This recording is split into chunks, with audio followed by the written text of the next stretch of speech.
What's going on, guys? Welcome to the Rise Up Rich podcast. I am your host, David Haas. I'm flying solo today in the podcast room. Well, I'm actually not solo. I'm here with Juliana and Chantel. They're doing the recording and taking some notes for when we cut this thing up into clips. So today, as I mentioned in, I think 3 podcasts ago, I wanted to do a whole entire podcast on the fear of death. And I think why this is so important for us to transcend the fear of death, because the fear of death is at the root of all of our fears. This can be revealed to you using the and then what approach. And what the and then what approach is ultimately you just think of something terrible that could happen to you. Let me give you an example. It's better understood in an example. Let's say, for example, you lost your job. And then what I would do with my clients is I just take them down the and then what approach. I say, okay, well, now you lost your job, and then what? And they'll say, well, now I don't have any more money. And I'll say, okay, now what happens if you don't have any more money? And then what? And they say, well, then I have to move out of my apartment. And I say, okay, well, then where you will live? And then what? So I'll have to move back in with my parents. And I'll say, okay, and then what? And then some of the things start to come up that they fear already, right? The fear of judgment, the fear of other people, what other people are going to think about you because you once had a job and had your own house, but now you lost your house and you're back with your parents. So we start to identify one of our fears, which is the fear of judgment. That gives us the opportunity or creates the awareness that we need to kind of go through that door, understand where that fear of judgment began in our lives so that we can be free of it forever. Because ultimately the fear of judgment is a very limiting belief system or program that holds us back from executing on whatever it is we want to achieve in our life, because we're scared to take a step forward because we're worried about what other people are going to think about us. So you can see how powerful it is to learn how to become free of that, because it's so limiting. So using the and then what approach, the first thing that's revealed to us is that we're scared about what other people are going to think. So check that one off in the box, that's something that we need to deal with. As we go down the road, I sometimes force my clients to say, okay, what happens if you couldn't move back in with your parents, and then what would happen? And then they say, well, then I would be homeless. And I say, okay, well, what would happen if you were homeless? And then they're like, well, again, the judgment comes up, and then I'd be living on the streets. You know, I would have no energy. I would not know where to turn. I would have no will to live. Okay, so then that brings in a cue that we're still have apathy in us. And what apathy is that sense of hopelessness, that victim mentality. So another thing's revealed to us. But ultimately, the fear that's being revealed to us in this scenario is the fear of poverty. And this is another fear that we all have, that we're scared that we're not going to have enough. I just did a podcast with my mentor, Andrew, last week, and where he's talking about how Jesus, 300 and something times in the Bible says, have no fear. It's like everything that you have ever needed will be provided for you. And, Andrew's a guy that's learned how to live that to the fullest. He basically wakes up every single day and asks God, like, what do you want from me? And has surrendered his life over to God, and he just follows God's will. Now, that is even way beyond where I'm at, because I still believe that I know what is best for me even before God does, which is silly when I say it out loud, but this is where we're all stuck. We all think that we know, the ego knows what is better for us than God, right? So that is this huge realization. And learning how to transcend the ego will get us aligned with God. And this is what we're going to get into, talking about the fear of death. So part of this is a mechanism of surrender, which is basically saying, I surrender my life over to you, God, the universe. This isn't religious. And I hate the term God because there's so much attached to God. But this is a belief in a higher power, infinite intelligence, the universe, Mother Nature, love, whatever you want to call it. God is just what I call it. Okay, So as you go down, what is really connected to the fear of poverty is the fear of death, because if you don't have any money, you can't eat, right? So that's ultimately what it comes down to. If you don't have a roof over your head, you're going to freeze to death. And then we get into the fear of death. So the fear of death ultimately is at the root of all of our problems, all of our fears, okay? And I have a post that is one of my most viral posts, and my wife made this amazing illustration for it, but it's all fear is an illusion, okay? And when I say that, I know that 90% of the people that hear that quote don't understand it, okay? And because they're like, fear's not an illusion, it's completely real. Like, I feel fear. I feel it in my stomach. My knees shake. I used to be insanely claustrophobic, and I think that I've freed myself of that fear. But when I was in moments of where I was claustrophobic, I was like, it was 100% real. I would panic. I would be short of breath. I did a lot of jiu-jitsu, and I would have to tap out because the guy didn't even have a hold on me or a better position. He just was like suffocating me in my mind. So I would tap, and that would be the end of the match. And it was because of fear. So I'm like, how could fear be an illusion? Like, I'm really, truly experiencing fear. But when we really start to tune into what fear is, all fear is us projecting to the future. So that post that went viral, one of the comments was, I thought it was hilarious, was one of the person that comments says, yeah, stand in front of a tiger and tell me that fear is an illusion, right? And I was like, oh, this is a perfect example for me to explain how this works. So when you're standing in front of a tiger and you're feeling fear, this is the body's mechanism, right? This is fight or flight. You have a choice now to choose to fight the tiger or to run from the tiger. This is why fear was created, to protect us, right? But what is that fear really? That fear is a projection into the future of what is going to happen to you if this tiger finally lunges at you, right? It's not actually happening, right?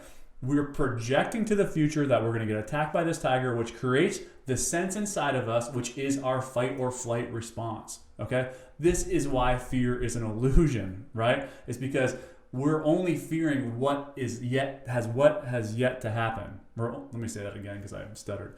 We're only fearing what has yet to happen. That is why fear is an illusion, because we're just projecting into the future. So now that we are aware of this, that fear doesn't really exist, we can learn how to tune into it and be free of it. So let me give you another real practical example. It's like, if you're scared of heights, take one step onto the rung of the ladder and tune into how it makes you feel. And then it's like inside the body, you're going to feel it in your heart. Your heart's going to start racing. Your knees are going to shake. You're going to feel the body's response to this fight or flight. So just tune into it and allow yourself to feel that emotion fully. If you just sit with it and breathe through this, eventually that fear is going to subside and you're going to be able to take another step up the rung. The more you do this, the further you're going to be free of the fear. So I have another real practical example of this. I made an Instagram post about this as well. Maybe Juliana, you can put the clip into this podcast. I was in Florida on some river that I'll never know how to pronounce the name, Wakawichi or something, Florida. And there's this place where there's like this pool, and you can climb up this ladder of a tree. It's probably 15 feet in the air, and you get to this platform, then you jump off into the pool. So 15 feet doesn't seem so high, and I'm like, I don't feel like I have a fear of heights. So I'm like, yeah, I'm going to do it. So my buddy had already done it, and he climbed up even higher than I did. And so anyways, I get about halfway up this rickety old ladder, and immediately the fear starts to overtake me, right?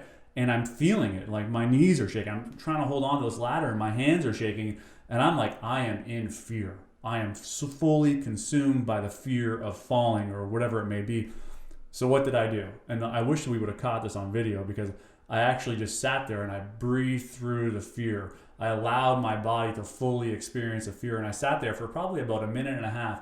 And after the fear had run its course, I was free of it, and I was able to climb to the top and jump off this platform. This is how we move through fear. This is how we move through all negative emotions, is by feeling them.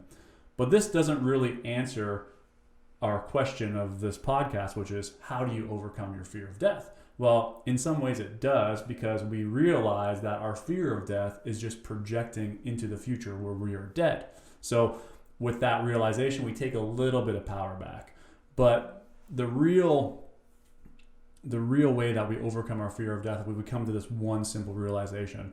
And, well, I shouldn't say it's simple. It's actually it's an insanely hard realization to fully grasp. And I would say that I'm probably not even fully there yet. It's still part of my spiritual journey. It's part of, my path to enlightenment. And I don't know, I probably won't ever reach enlightenment, but I'm going to be in consistent, persistent pursuit of that, because I know from my life, by just making small little leaps, moving out of apathy, moving out of fear, moving out of anger, moving out of desire, created insane change for me in my life. Like, my life was completely 100% transformed. So I know that I want to continue on this path, because I know how powerful it can be. So with that in mind, I want to transcend fully the ego. I want to eradicate my ego. Okay? So overcoming our fear is this one simple realization, or this one simple concept that we need to grasp. It's a simple concept, hard to grasp, I guess. So simple but complicated. And that is that we are not our body and we are not our mind. Okay? What the hell does that mean? Because this is what you hear a lot of spiritual people talking about. It's like, I'm not my body, I'm not my mind. Well, essentially, I think to get a real good grasp of that, this might take me some time to explain, but to get a really good grasp of that is that you have to connect to this idea that we are souls. We are like the spiritual being. And we've come to earth from however you want to, it doesn't matter what religion you buy into, we've come to earth to be able to experience. In the spiritual realm, you cannot experience, you can't taste, you can't touch. Everything is just an energetic exchange, okay? So when you come to earth, you get this amazing gift given to you. You can see beautiful things, you can hear beautiful sounds, you can touch, you can taste. Are those all the senses? I don't know. There's one more sense I'm missing. Sight, sound, taste, touch, smell. You can smell all these beautiful scents, right? In the spiritual realm, that doesn't exist to us. So we come to earth as these spiritual beings. But in order to experience earth, we need a shell. Like we couldn't float around here. We need a shell to be able to taste, touch, smell, feel, all these things. So that shell is our body. And in order to protect that body, evolution, God, whatever you want to call it, created this amazing mechanism, which was our mind. And that mind's sole purpose was to keep us alive and keep us protected, okay? And this is where fear comes into play. It's like, you know not to touch a hot stove because you're going to get burnt when you touch that hot stove. So they created this body's fight or flight response. But here's what happened. Over the course of time, we as individuals began identifying with the ego more than we identified with our true essence or our spirit, okay? And we now believe that the body and the mind is who we truly are. Let me just say that again. We now believe that our body and our mind is who we truly are. And in order to transcend that, we need to get reconnected with our higher self or our spirit or our soul. Okay? When we do this, and I'm going to give you techniques on how to actually connect with your higher self. When we do this, this is when we transcend our fear of death, because we come to this realization that we are eternal and we will go on forever past the experience that we are experiencing here on this earth. Our body and our mind is just our vessel, right? There's this amazing video by this guy named Hans Wilhelm. He has a series called Life Explained, and he draws little pictures. He's an illustrator, and he explains the ego and what it is. And if you watch that video, it'll give you this amazing visualization. But there's another movie actually that really, and it's the dumbest movie, but that really allowed me to understand this concept. And I think the movie was called Chappie or Choppy. It's about this robot. Chappie? Okay, so this movie called Chappie, and it's about this robot who develops consciousness, okay? And he now has a personality, and he is this conscious being. And there's a spoiler alert coming. At the end of the movie, his body, his robotic body, is like completely physically damaged. And what they're able to do is they're able to transfer his consciousness into a new body. And guess what? Chappie goes on. All right? So in that, when I watched that really weird movie, it wasn't a bad movie because of that, even that one concept. When I watched that really weird movie, right there it clicked for me. I was like, oh, our consciousness is who we truly are, right? And if our consciousness is able to be transferred, if we were able to transfer our consciousness to another body, would we go on forever? That's the question you have to ask yourself, right? So this is essentially what happens when we die. Our consciousness, our soul leaves the body and moves into the spiritual realm to make the decision to what it's going to do next. It's going to stay over there in the spiritual realm. It's going to come back and experience more life, whatever it may be, whatever your belief system is. But the more you learn to identify with this consciousness, the higher self, the soul, our true essence, the less you're going to be fearful of death, because the soul is eternal. So you can't kill it. So the body can die, the mind can die, And the further we have that separation from the body and the mind, and the better the connection we create to our sense of soul, the less fear of death we have. So I guess it's kind of like a very religious kind of response. But let's talk a little bit practical about how to connect to your higher self, okay? So everyone wants to know how to connect to your higher self, and if this is what really we're here to do is remember what our soul already knows. Our soul had a purpose when it came into this body, and it's usually to clear karma from past lives. So when our soul comes into our body, we have a mission, but when we come into our body, we forget that mission. So our purpose is to remember what our soul's mission is and get connected to it. So how do we get connected to our soul? So really, it's about connecting to the present moment, all right? It is through the present moment that the unknown is revealed to us. So when we're trying to solve life's problems, and I talk about this time and time again, and a lot of stuff that you'll hear on my podcast is repetitious, because sometimes you need to hear something 100 times before it finally clicks. So the circle of what we know, so if this is the circle of what we know, everything that we've ever been taught, everything we've ever learned, every program we've ever taken on, whenever we have a problem, the only way we know how to resolve that problem is to go inside that circle. We see our future through the lens of our past. So if you want to solve a problem outside of the circle of what you know, you need to learn how to step outside that circle. So if this circle represents everything that you know, everything that you have yet to know could be represented as this entire room. So how do we tap into the infinite potential, infinite power, all presentness, if that's a word, that exists outside of the circle of what we know? It's simple. We connect to the present moment. How do you connect to the present moment?